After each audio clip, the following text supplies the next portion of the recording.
PM Modi ने काशी को दी रुद्राक्ष centre की सौगात। कहा भारत का सबसे विश्वसनीय दोस्त है जापान। राजद्रोह कानून पर सुप्रीम कोर्ट ने केंद्र से पूछा सवाल। ये अंग्रेजों के जमाने का कानून आजादी के 75 साल बाद भी देश में इसकी क्या जरूरत, खत्म क्यों नहीं करते। यूपी में फिर बजेंगे डीजे, लेकिन लाइसेंस लेना होगा जरूरी। सुप्रीम कोर्ट ने हटाई इलाहाबाद हाईकोर्ट की रोक। हरियाणा में डिप्टी स्पीकर की कार पर कथित हमले के आरोप में 100 किसानों के खिलाफ राजद्रोह का केस दर्ज। जीत की हैट्रिक लगा पहली बार दिल्ली आ रही ममता बनर्जी। सोनिया गांधी समेत विपक्षी नेताओं से करेंगी 2024 पर मंथन। बीएसपी सुप्रीमो मायावती बोली, यूपी में है जंगल राज, बीजेपी सरकार में बढ़ रहा हर तरह का अपराध। भारतीयों की यात्रा पर कनाडा ने जारी की न्यू एडवाइजरी, तीसरे देश होकर जाना पड़ेगा कनाडा। और WHO ने कहा शुरुआती दौर में आ चुकी है कोरोना की तीसरी लहर, संक्रमण के मामले बढ़ने की दी चेतावनी।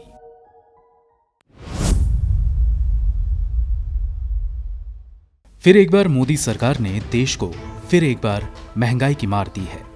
थोक महंगाई की दर जून महीने में भी अपने उच्चतम स्तर पर बरकरार रही। बुधवार को जारी आंकड़ों के मुताबिक जून में थोक महंगाई दर 12.07% दर्ज की गई है। ये मई महीने में 12.94% आंकी गई थी।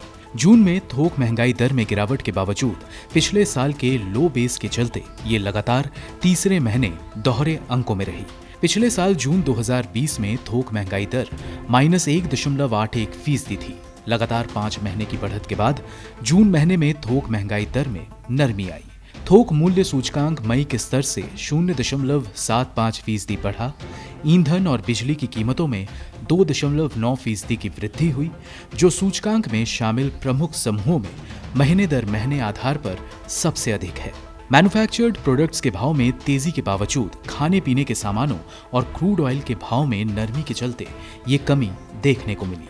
वाणिज्य एवं उद्योग मंत्रालय के मुताबिक जून 2021 में महंगाई की इतनी ऊंची दर, लो बेस इफेक्ट और जून 2020 के मुकाबले petrol, diesel, naphtha, ATF, furnace oil जैसे मिनरल ऑयल्स के भाव में बढ़ोतरी और basic metal, food products, chemical products जैसे मैन्युफैक्चर्ड प्रोडक्ट्स के भाव में तेजी के चलते रही।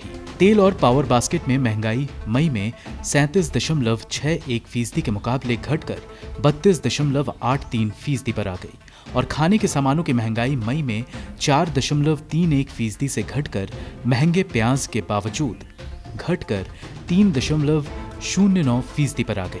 इसके विपरीत मैन्युफैक्चर्ड प्रोडक्ट्स की बात करें तो इसका इन्फ्लेशन मई में 10.83% से बढ़कर जून में 10.88% पर पहुंच गया। केंद्रीय bank reserve bank of India ने पिछले महीने अपनी मौद्रिक नीतियों में ब्याज दरों में कोई भी बदलाव नहीं करने का फैसला किया था। ब्याज दरें रिकॉर्ड निचले स्तर पर बनी हुई है। RBI ने कहा कि ग्रोथ को सहारा देने के लिए वो अपनी नीतियों को बनाए रखेगा और इसमें फिलहाल कोई बदलाव नहीं किया जाएगा। खुदरा महंगाई की बात करें तो ये लगातार दूसरे महीने RBI के कंफर्ट लेवल 6% से ऊपर बनी हुई है। इस हफ्ते की शुरुआत में केंद्र सरकार द्वारा जारी आंकड़ों के मुताबिक खुदरा महंगाई जून 2021 में 6.26% पर रही।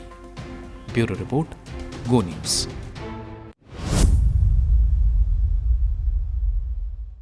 पूर्वोत्तर राज्यों और केंद्र शासित प्रदेशों के स्कूलों में शिक्षा व्यवस्था की हालत खस्ता बनी हुई है। यह बात हाल ही में शिक्षा मंत्रालय द्वारा जारी एक report unified district information system for education plus 2019-20 के डेटा के विश्लेषण से पता चलती है। रिपोर्ट के मुताबिक पूर्वोत्तर के 5 राज्य और केंद्र शासित प्रदेशों, जिनमें अरुणाचल प्रदेश, असम, मणिपुर, मेघालय और मिजोरम शामिल है, यहाँ ड्रॉप आउट रेट, स्कूलों की बुनियादी सुविधाएं और अल्पसंख्यकों का शिक्षा में योगदान बुरी हालत में है। मसलन अगर यहाँ के स्कूलों में बिजली की व्यवस्था देखें तो अन्य राज्यों के मुकाबले बेहद खराब हालत में है। अरुणाचल प्रदेश में 56% से ज्यादा स्कूल में बिजली कनेक्शन है, लेकिन इनमें सिर्फ 47% ही फंक्शनल है। इसी तरह असम के 42% स्कूलों में बिजली कनेक्शन है और इनमें 39% फंक्शनल है। मणिपुर के 52%, मेघालय के 21% और मिजोरम के 77% स्कूलों में फंक्शनल इलेक्ट्रिसिटी कनेक्शन है। इनके अलावा पूर्वोत्तर राज्य असम में 87% स्कूलों में फंक्शनल ड्रिंकिंग वाटर कनेक्शन है, लेकिन मेघालय के 37% स्कूलों को ही पीने का पानी मिल रहा है। मेडिकल चेकअप के मामले में भी पूर्वोत्तर के राज्य और केंद्र शासित प्रदेश अन्य राज्यों के मुकाबले खराब हालत में हैं। मसलन अरुणाचल प्रदेश में 3,666 स्कूल हैं और इनमें 60% स्कूलों ने अपने बच्चों का मेडिकल चेकअप कराया। इसी तरह मेघालय के 69% स्कूलों ने और असम के 76% स्कूलों ने मेडिकल चेकअप कैंप ऑर्गेनाइज किया। अब अगर मुस्लिम अल्पसंख्यकों का शिक्षा में योगदान देखें तो यह काफी चिंताजनक है। अरुणाचल प्रदेश में हायर सेकेंडरी के लिए कुल नामांकन कराने वाले छात्रों में मुस्लिम अल्पसंख्यकों का योगदान महज 1.5% है। मिजोरम में 0.18%, मेघालय में 2.76% और मणिपुर में ये 7.79% है, जबकि पूर्वोत्तर में आने वाले राज्य असम में ये 23.8% है, जो अन्यों के मुकाबले बेहतर स्थिति में है। हालांकि ड्रॉप आउट रेट के मामले में सेकेंडरी स्कूल आगे है, जहां बच्चे अपनी पढ़ाई छोड़ रहे हैं। मसलन अरुणाचल प्रदेश में सेकेंडरी स्कूलों का ड्रॉप आउट रेट 34.3% है, जबकि प्राइमरी में 6.2 और अपर प्राइमरी में ये 7.5% है। क्लास बढ़ने के साथ साथ बच्चे अपनी पढ़ाई छोड़ रहे हैं। पूर्वोत्तर में असम दूसरे स्थान पर है, जहां सेकेंडरी स्कूलों में बच्चे सबसे ज्यादा पढ़ाई छोड़ रहे हैं। यहां अपर प्राइमरी में 4.4%, तो सेकेंडरी में ड्रॉप आउट रेट 32.3% है। इसी तरह मणिपुर के सेकेंडरी स्कूलों में 9.2%, मेघालय में 22.2% और मिजोरम में 20.4% है। आंकड़ों से पता चलता है कि पूर्वोत्तर राज्य स्कूली शिक्षा और बुनियादी सुविधा से अन्य राज्यों के मुकाबले वंचित है और राज्य, केंद्र शासित और केंद्र की सरकारों को इस पर ध्यान देने की जरूरत है। ब्यूरो रिपोर्ट, गो न्यूज। लोगों पर बढ़ते वित्तीय तनाव की वजह से देश के आर्थिक सुधार में देरी हो सकती है। बढ़ती महंगाई के साथ ये संकट और गहरा रहा है। हाल ही में जारी एसबीआई की एक रिपोर्ट में ईंधन के दामों में कटौती किए जाने का आह्वान किया गया है, जिसमें ये तर्क दिया गया है कि बढ़ती ईंधन की कीमतें न सिर्फ महंगाई को बढ़ावा दे रही है, बल्कि लोगों को अन्य चीजों पर कम खर्च करने के लिए भी मजबूर कर रही है। अगर देखा जाए तो महंगाई दर मई में 6.3% के मुकाबले जून में 6.26% दर्ज की गई, यानी महंगाई दर में मामूली कमी देखी गई। गौर करने वाली बात यह है कि एसबीआई की रिपोर्ट के मुताबिक ये कमी पान, तंबाकू और नशीले पदार्थों के दाम में गिरावट की वजह से हुई, जो मई में 10% के मुकाबले जून में 4% रही। लेकिन खाद्य कीमतें, विशेष रूप से प्रोटीन के स्रोत जैसे अंडा, दूध, दालें, तेल वगैरह की कीमतें लगातार बढ़ रही है। तेल और फैट्स की महंगाई दर जून में बढ़कर 34.8% हो गई है, जो मई में 30.9% दर्ज की गई थी। हालांकि केंद्र ने कच्चे पाम ऑयल और रिफाइंड पाम ऑयल के आयात शुल्क में कटौती भी की है। एसबीआई समूह की मुख्य आर्थिक सलाहकार सौम्यकांति घोष ने बताया कि सरकार ने कच्चे पाम तेल पर 15% से 10% और रिफाइंड पाम तेल में 45% से 37.5% की बुनियादी आयात शुल्क में कटौती की है, जिसका कुछ खास प्रभाव नहीं पड़ रहा है। ईंधन की कीमतें बढ़ने से ट्रांसपोर्टेशन पे लागत बढ़ जाता है। ऐसे में इसका सीधा असर महंगाई पर पड़ता है। रिपोर्ट में कहा गया है कि ट्रांसपोर्टेशन पर बढ़ती लागत महंगाई को और रफ्तार देगी। उच्च गैसोलीन की कीमतें और क्षेत्रीय ट्रक चालकों की कमी का हवाला देते हुए सड़क परिवहन महंगा हो रहा है। यहाँ तक कि समुद्री माल की दरें भी कोरोना की शुरुआत के बाद कई बार बढ़ी हैं।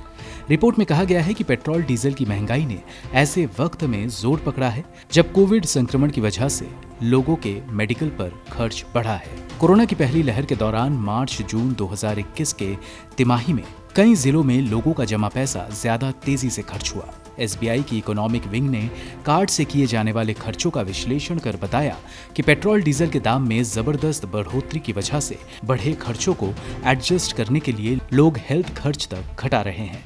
एसबीआई की chief economic adviser Soumyakanti Ghosh ने कहा कि पेट्रोल डीजल की कीमतों की वजह से ग्रोसरी और यूटिलिटी सर्विसेज पर खर्च कम होने लगा है। इन चीजों की मांग में कमी से साबित होता है कि इन खर्चों में गिरावट आई है। रिपोर्ट में कहा गया है कि मार्च 2021 से लेकर जून 2021 तक अनिवार्य खर्च 62% से बढ़कर 75% हो गया है। रिपोर्ट में कहा गया है कि टैक्स रैशनलाइजेशन के माध्यम से तेल की कीमतों में तत्काल कटौती की जानी चाहिए। अगर ऐसा नहीं किया गया तो लोगों का अनिवार्य खर्च और कम होता रहेगा। ऐसे में विवेकाधीन खर्च बढ़ेगा, जिससे महंगाई निरंतर बढ़ती जाएगी। रिपोर्ट में बताया गया है कि हाउस होल्ड डेब्ट्स यानी घरेलू कर्ज का स्तर भी बढ़ गया है।